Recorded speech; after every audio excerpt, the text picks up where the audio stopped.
স্বাগত দীপ্ত সংবাদে আপনাদের সাথে আছে আমি তাওসিয়া ইসলাম। তাপদাহে বিপর্যস্ত সারা দেশ।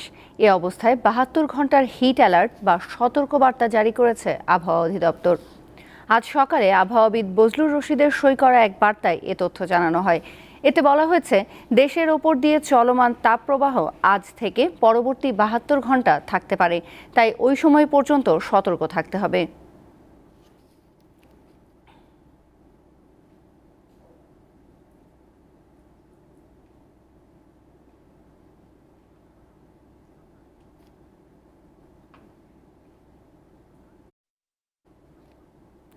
তাপদাহে বিপর্যস্ত দেশের বেশিরভাগ এলাকায়।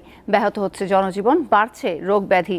এ বিষয়ে জানাতে বরগুনা থেকে যোগ দিচ্ছেন সহকর্মী শাহ আলী।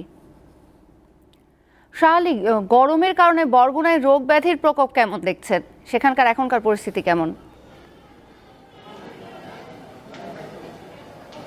তৌসিয়া, আমি বরগুনা জেনারেল হাসপাতালে রয়েছি এবং সেখানে দেখেছি যে এখানকার যে তথ্য মতে, সরকারি তথ্য মতে এই জেনারেল হাসপাতালে এই এপ্রিল মাসের শুরু থেকেই, যে 1 তারিখ থেকে আজকে 22 তারিখ, এই 22 তারিখে 927 জন এই ডায়রিয়া রোগী আক্রান্ত হয়ে ভর্তি হয়েছে। গত 24 ঘন্টায় প্রায় 100-র উপরে এই ডায়রিয়া রোগী আক্রান্ত হয়েছে। যেরকম আক্রান্ত হয়ে আসছে এবং ওরকম তারা অনেকেই বাড়ি ফিরছেন সুস্থ হয়ে।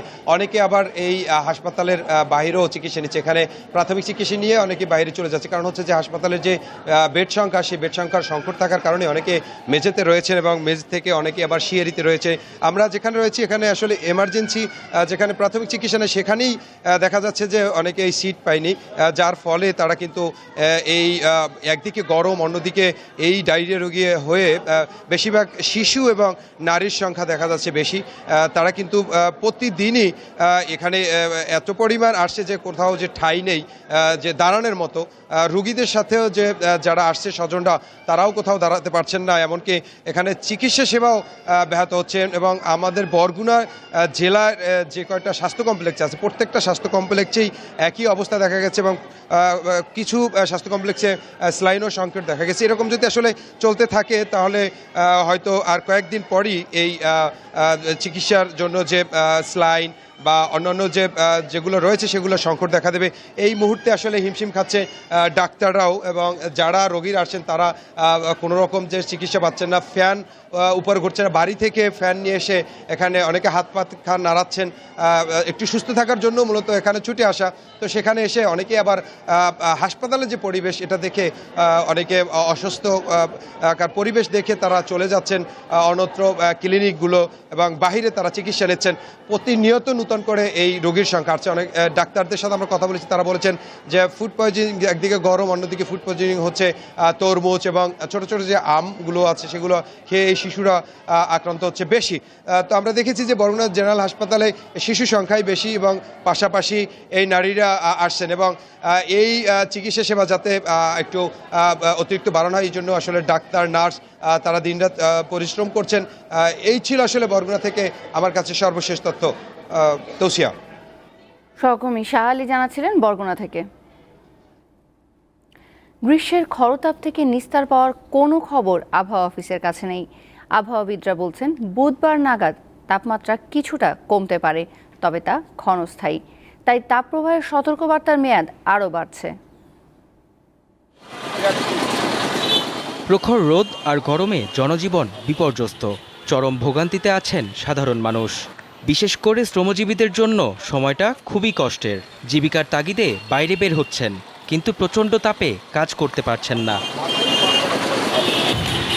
দিনের বেলা আর্দ্রতা থাকছে প্রায় 86%, পাশাপাশি রাতে স্বাভাবিকের থেকে 4-5 ডিগ্রি তাপমাত্রা বেশি থাকছে। ফলে বিপাকে পড়ছে শিশু ও বয়স্করা। বাচ্চাদের তো খুবই অবস্থা খারাপ, ওরা ঘেমে যাচ্ছে, ঘাম বসে আবার ঠান্ডা লেগে যাচ্ছে, ওদের টেক কেয়ার করতে গিয়ে হিমশিম খেতে হচ্ছে গরমে।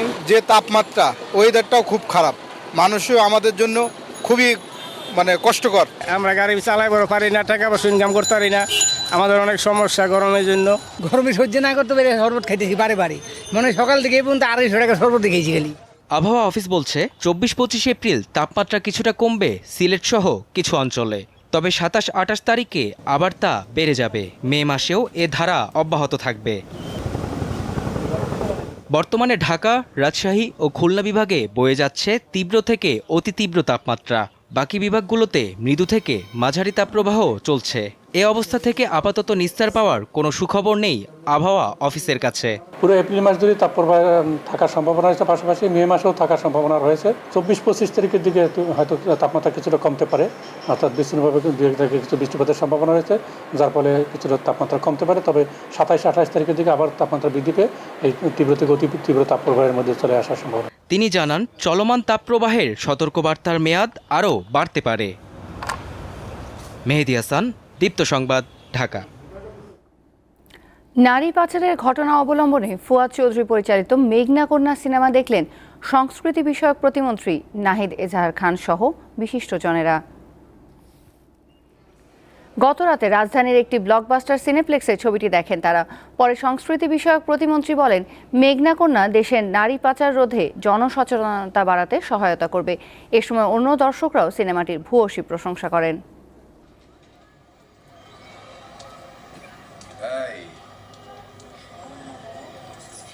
সময় উপযোগী উনি একটি সিনেমা করেছেন, যেখানে এই নারী ট্রাফিকিং নিয়ে আমরা সবাই কাজ করছি এবং এটা সবাইকে সচেতন হতে হবে এবং স্কুল, ইউনিভার্সিটি সব ছাত্রছাত্রীদেরকে আপনারা নিয়ে আসেন, কারণ সবার কিন্তু এই ধরনের সিনেমা দেখা উচিত।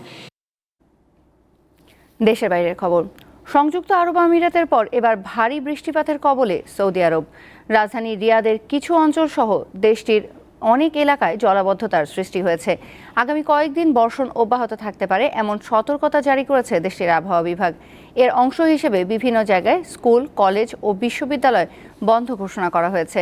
বৃষ্টির সময় নাগরিকদের সতর্ক থাকার পরামর্শ দেওয়া হয়েছে।